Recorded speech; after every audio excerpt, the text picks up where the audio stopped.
안녕하세요 여러분. 오늘 우리 관동별곡 하기로 했죠? 그래서 관동별곡 해설 영상입니다. 우리 관동별곡 두 부분으로 나누어져 있었던 거 기억나나 모르겠어요. 앞부분이 금강산을 유람하는 곳이고 뒷부분이 동해바다 유람 내용이에요. 우리가 동해바다 유람 내용은 수업 시간에 했고 오늘은 금강산 유람 내용에 대해서 해설 영상 올릴 거예요.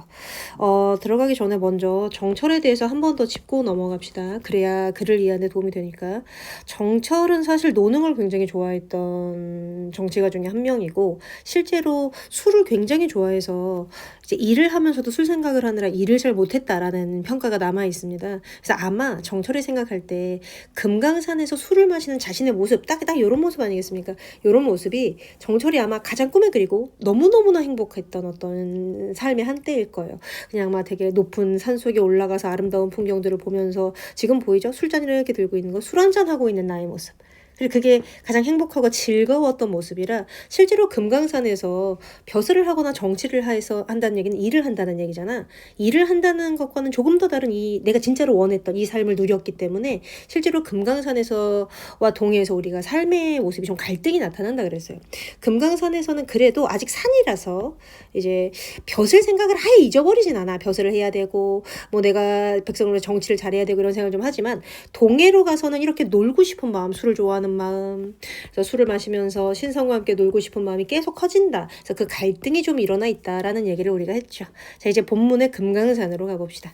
금강산을 얘들아 가보시면 관동별곡에서 일단 여정 핑크색으로 체킹이 되어 있습니다. 그래서 여정 확인하시고요.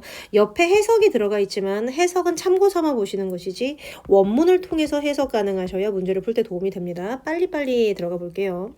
자, 우리가 앞에 써 있는 것처럼 얘들아 관동은 금강산이라는 지역과 동해라는 지역을 의미하고요. 금강산에서는 공적 인간, 다시 말하면 벼슬을 해야 되고 그래도 아직 놀고 있지만 임금을 잊어버리지 않았고 이런 모습인데 동해에서는 사적 인간, 놀고 싶다, 술 마시고 싶다, 신선처럼 살고 싶다, 뭐 이런 마음이 좀 세다, 그리고 갈등이 좀 있다, 이런 얘기를 우리가 했고, 자, 처음에 해석하는 부분에 가보면 강호의 병이 깊습니다. 강호가 우리가 자연을 얘기하는 말이고 연하고질 천석고왕이라고 얘기하는 사자성어로 들어가죠. 자연을 사랑하는 거예요. 너무너무나 사랑해서 사실은 병적이다 라는 것이라 부정적인 의미가 아니고 자연을 사랑하는 마음이 깊다를 강조하기 위한 표현이죠.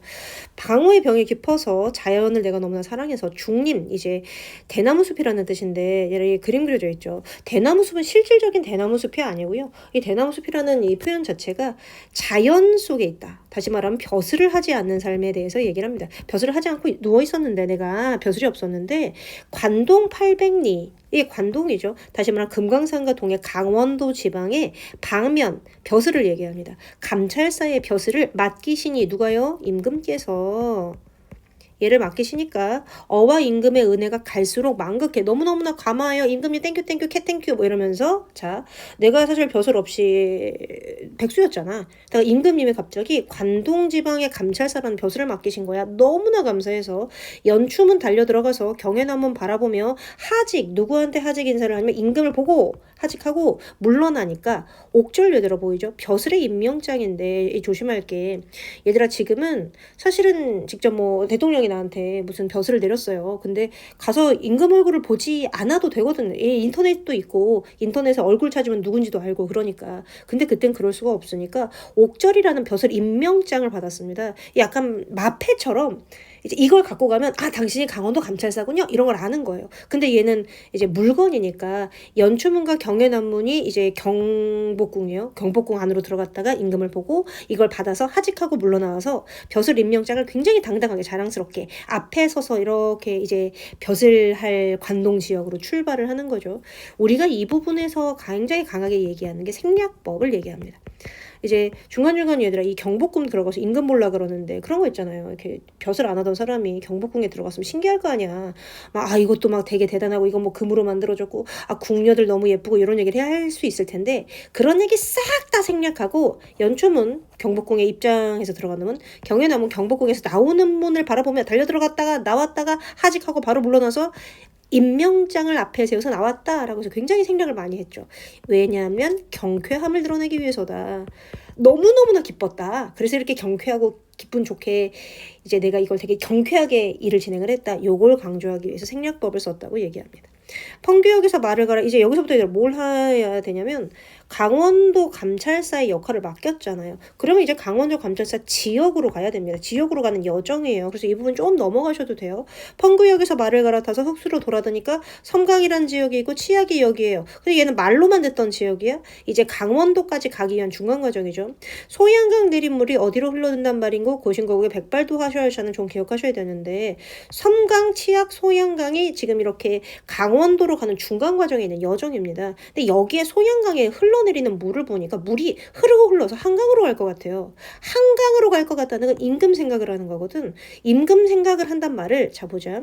저는요 여기 왔더니요 임금님이 너무 그리워요 라고 표현하는 건 고전이 아니죠. 고전이를 조금 다른 말로 바꾼단 말이에요. 그게 소양강에서 내린 물이 임금한테로 흘러들어가 나가는 것 같아요. 제가 임금이 생각을 많이 해요 라고 약간 간접적으로 그리움을 드러내는 표현입니다. 그래서 우리가 이 부분을 연군지정이라고 얘기하고, 동주에서 밤을 겨우세요. 북관정에 올라가는데 역시 여정이에요. 아직 도착을 안 했어. 우리 원래 관동 800리에 들어가야 되는데 섬강 갔다가 치악산 갔다가 임금님 생각 한번 했다가 동주에서 갔다가 북관정에 올라가서 다시 또 임금님 생각합니다. 삼각산 제1봉이 이제 그 한양에 있는 산이거든요. 한양의 산이 웬만하면 보일 것 같아. 이건 마치 멀리 한국을 떠나와서 미국에 있으면서 한국이 너무 그리울 때 한국 쪽을 바라보면서 저기 어디 한국이 보이지 않을까? 이렇게 얘기하는 것과 똑같아요. 역시 임금에 대한 그림을 얘기해요. 임금에 대한 그림을 우리가 연군지정이라 그러죠. 고전적인 표현들이 내가 임금을 그리워합니다를 직접적으로 얘기하지 않고 소양강 내린 물이 한양으로 흘러들어가 삼각산 제1번 한양에 있는 산이 어찌가나 보일 것 같아 처럼 간접적으로 표현한다는 거 이해해 놓으시고, 자 역시 여정이에요. 궁황대궐터를 들어가니까 오작이 얘들아 까마귀와 까치거든요.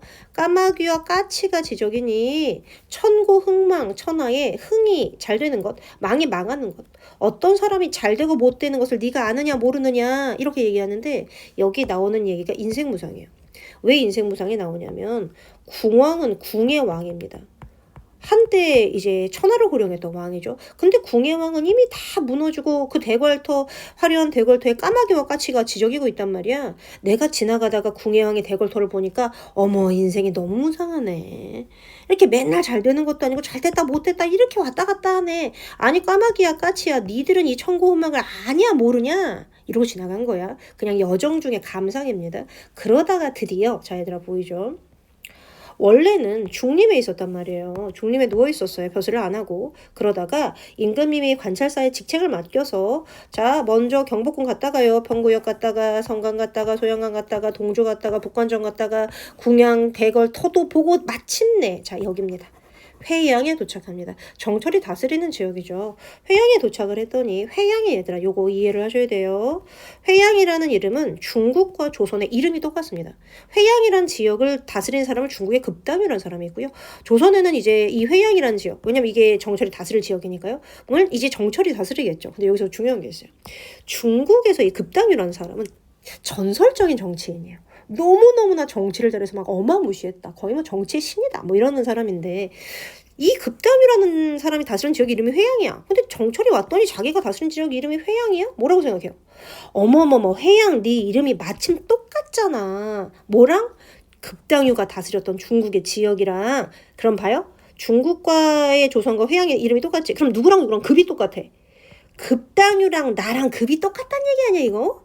나도 급당유처럼 정치를 잘할 거란 얘기 아니야. 이렇게 받아들여요. 그래서 자 회양 네 이름이 마침 똑같네. 내가 그러니까 급당유의 풍채를, 이 풍채라는 게 정확하게 말하면 잘한 정치를, 우리가 잘한 정치를 선정이라 그래요. 착할 선자에 정치 정자죠. 좋은 정치를 다시 봐야 되지 않겠어? 그래서 이 부분에서 사실 모든 게 처음에 시작할 때 뽐뽐하잖아. 뽐뽐한 거야. 정치 잘해봐야겠다 라고 생각을 합니다. 그리고 정치를 좀 하다가 자 보자. 마침 봄이 됩니다. 영중이 자기가 다스리는 지역이요. 봄이 됐는데 무사 일이 없어. 어머 내가 정치를 너무 잘해서 뭐 큰일이 없어요. 시절은 마침 어때요? 3월이요. 봄이 됐어요. 그래서 자 놀러 가야겠어요. 강원도 지역에 왔으니까 강원도 지역에서 볼 수 있는 풍경을 보러 놀러 갑니다. 화천의 시내길이 풍악으로, 풍악이 아니라 금강산의 가을 이름이에요.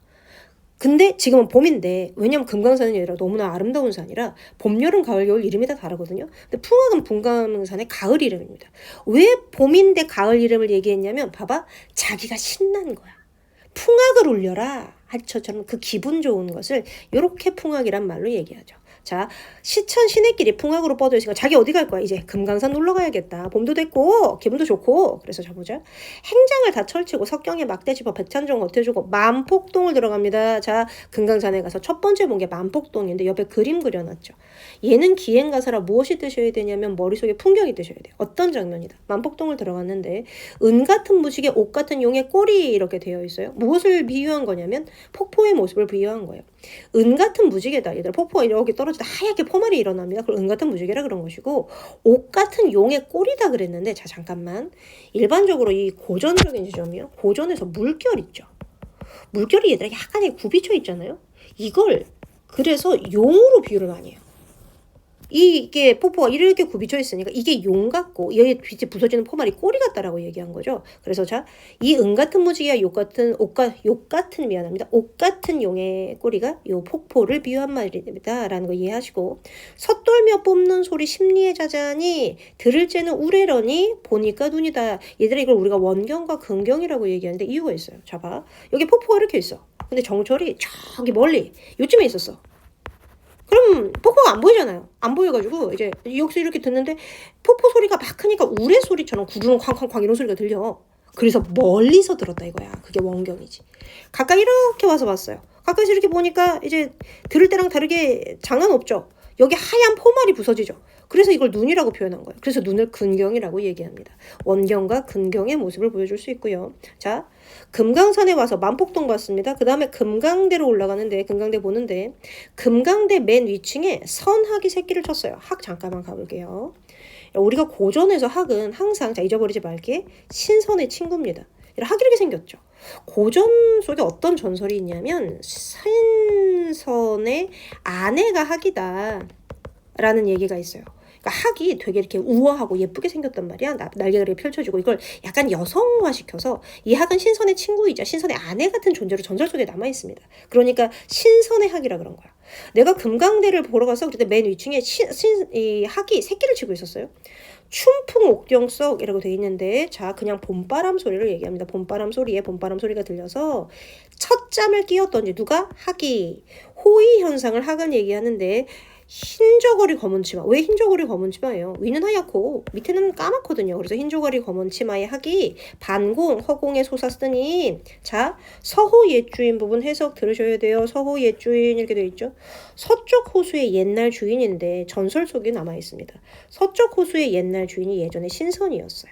학을 아내로 삼아서 살았던 신선이죠. 그러니까 반겨서 학이 넘노는 것 같구나 이랬는데, 잠깐만 보자. 봐. 정철의 느낌을 잘 보셔야 돼요. 정철이 이 장면으로 왜 이렇게 설명을 했는지. 정철이 이제 금강대 맨 위에 왔단 말이야. 그래서 이러고 보면서 금강대를 보고 우와 이러고 있겠지. 근데 정철은 되게 자뻑이 심한 사람이라 스스로를 전생의 신선이었다라고 생각을 했단 말이죠. 근데 쌤이 여러분한테 그랬잖아요. 약간 예전에 사람들이 스스로를 난 전생의 신선이었어 라고 생각하는 것은 쌤이 스스로에 대해서 쌤은 전생의 요정이었어 뭐 이렇게 얘기하는 거랑 똑같은 얘기가 됩니다. 그러니까 너무 이게 좀 자뻑이 좀 심한, 그리고 스스로를 약간 근본적으로 난 신선과 연결이 돼 있다고 믿었던 사람이 정철이에요. 그래서 스스로를 신선이라고 생각했는데 신선의 아내이자 친구인 학이 자기가 오니까 공중을 한 바퀴 휙 돌죠. 사실은 이랬을 수 있어요. 이제 학은 이 사람을 보고 놀라서 무서워서 한 바퀴 휙 돌았을 수 있는데 정철은 그걸 보고 이렇게 생각합니다. 너 아는구나. 내가 신선인 거 너 알아보는구나. 그래서 너 옛날 서쪽 호수의 옛날에 주인이던 내 과거의 전생의 신선인 나를 반겨서 넘노는구나 라고 얘기를 한 거죠. 실제로 이 관동벽을 하나하나 뜯어보면 이제 이게 되게 잘 쓴, 정철은 되게 훌륭한 문학가거든요. 굉장히 잘 쓴 그런 모양이기도 하지만 동시에 굉장히 스스로에 대한 자뻑과 막 이런 것들이 굉장히 이렇게 넘실거리는 걸 느낄 수가 있어요. 자, 조금만 더 가볼게요. 소향로, 대향로 있는데 소향로, 대향로 눈알을 굽어보고 이 장면이 굉장히 이제 요 뒷페이지는 우리가 해석 써놓은 거죠. 요거는 연습 좀 할 수 있게 써놓은 거라 앞 페이지랑 똑같은 해석을 그냥 정리만 해놓은 거예요. 필기 없이. 뒤쪽에 보시면 이제 소향로, 대향로 눈알을 굽어봤다가 앞줄이었어요. 근데 여기서 중요한 게 정향사 진월 때 있죠. 요게 정양사 진월 때입니다. 그러니까 금강산의 높은 봉우리에 약간 대처럼 누각 같은 게 서 있는 거죠. 정자 같은 것이. 전망대라고 생각하시면 돼요. 그러니까 금강산의 높은 전망대에서 이렇게 아래를 내려다볼 수 있어요. 이 진월대에서 아래를 내려다보니까 자 소향로, 대향로 돼 있는데 봉우리의 이름이에요. 금강산은 12,000 봉우리로 이루어져 있고 12,000 봉우리가 모두 다 이름을 붙여놨어. 이는 우리 선조들이 모두 다 이름이 있습니다. 지금 보면 봉우리에 소양로, 대양로, 망고대, 혈망봉 모두 다 이름이 있어서 자 봐봐. 앞장면 잠깐만 다시 가봐. 소양로, 대양로, 봉우리를 눈 아래 굽어봤어요. 어디서요? 정양사 진월대에서 굽어봤단 말이죠. 눈 아래 굽어봐서 고쳐 올라 앉으니까 녀산 진면목이 여기서 다 보이는다 이랬어요. 정양사 진월대에 올라서 금강산의 각각의 봉우리를 높은 곳에 막 내려다 봤단 말이야. 소양로, 진양로를 눈 아래 굽어보고 이랬단 말이지. 그랬더니 여기서 녀산 보이죠.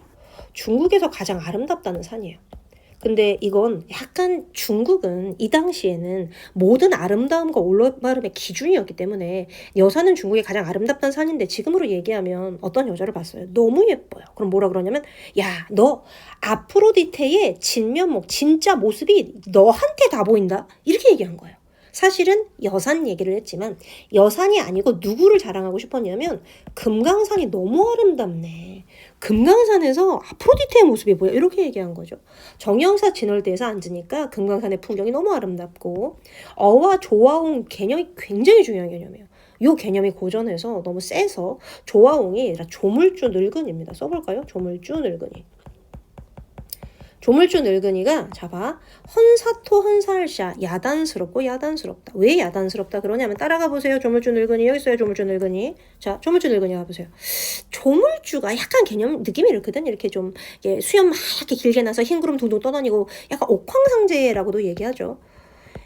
고전 사람들이 옥황상제인 조물주가 늙은이고 우리가 항상 동양의 요정은 되게 늙은이로 전개가 돼 있다 그랬어. 그래서 옥황상제 이걸 옹 늙은이 옹자입니다. 세상을 만드는 늙은이 옥황상제가 조물주가 하나님이 자 이 세상을 만들었다고 이 관동별곡이라든가 이 아름다운 자연을 하나님이 만들었는데 이 헌사토 헌살샤가 무슨 뜻이냐면 화려하고 화려하다 신경 써서 예쁘게 만들었다는 뜻이에요. 너무 예쁘니까 조물주가 신경 좀 썼네. 우리 그 카페 같은 데 갔는데 너무 인테리어가 예뻐. 그럼 뭐라 그래? 돈 많이 들였겠네. 와 인테리어 가격 장난 아니겠네. 비슷한 느낌이 어와 조물주 늙은이가 야단스럽구나. 그러면서 자 요 부분 중요합니다.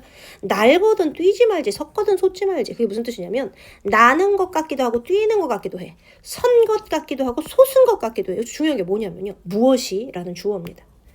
금강산의 봉우리가요. 봉우리가 얘들아 이렇게 멀리서 보면 이렇게 이어져 있단 말이지. 그 모습이 봉우리들이 나는 것 같기도 하고 뛰는 것 같고 선 것 같기도 하고 솟은 것 같아요. 무슨 뜻이냐면 너무 예뻐요. 너무 역동적이에요. 이런 뜻이죠. 그걸 날거든 뛰지 말지 섰거든 솟지 말지. 다른 말로 해볼게요. 예쁘거든 공부를 잘하지나 말지 공부를 잘하려거든 예쁘지나 말지. 그건 둘 다 한다는 얘기죠. 자 그렇게 봉우리의 모양이 계속 봉우리 얘기하는 거야. 부용 연꽃입니다. 연꽃을 꽂은 것 같고요. 백옥 이 백옥이 이 흰 옥구슬인데 이 구름 같은 게 이렇게 상이 이렇게 있으면 옆에 도너처럼 이렇게 구름 껴 있는 거죠. 이걸 백옥이 묶었다고 표현한 거예요. 백옥을 묶은 것 같고 동명이 동해바다를 박차는 것 같고 북극이 북극성 별입니다. 별을 보여놓은 것 같다. 이건 우뚝 솟아있고 아름답다는 얘기를 이렇게 한 거죠. 뭐가? 봉우리의 모양이.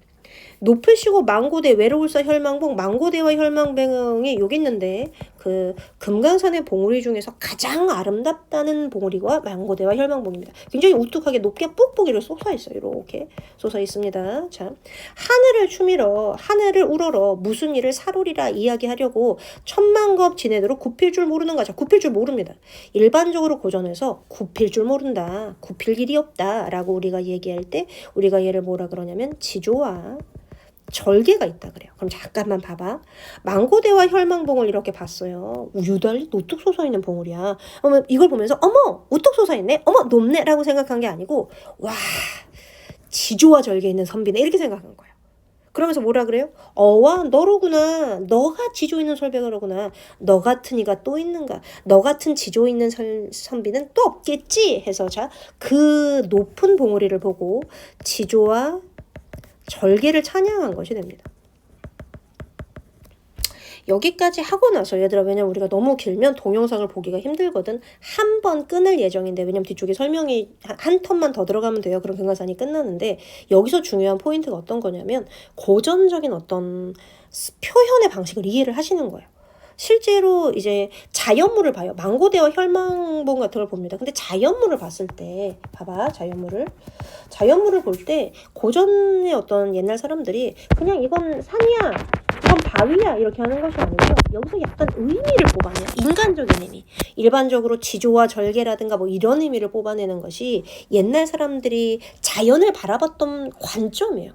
우리는 지금 산을 보면 산이라고 생각하고 바위를 보면 바위라고 생각하는데, 옛날 사람들은 산과 바위가 우뚝하고 높고 단단하면 지조와 절개가 있는 선비다 라고 생각하는 게 되게 자연스러운 모양이 되고요. 특히 우리가 했던 오늘 이번에 조물주라든가 조물주의 개념, 헌사토헌사다 이 개념, 요건 다음 영상하고 이어서 이 관동별곡 전체를 이해하는데 굉장히 중요한 키포인트가 됩니다. 자, 요거 관동별곡 1 마무리했으니까요. 다음 시간에 관동별곡 2 마무리하겠습니다. 모두 고생하셨습니다.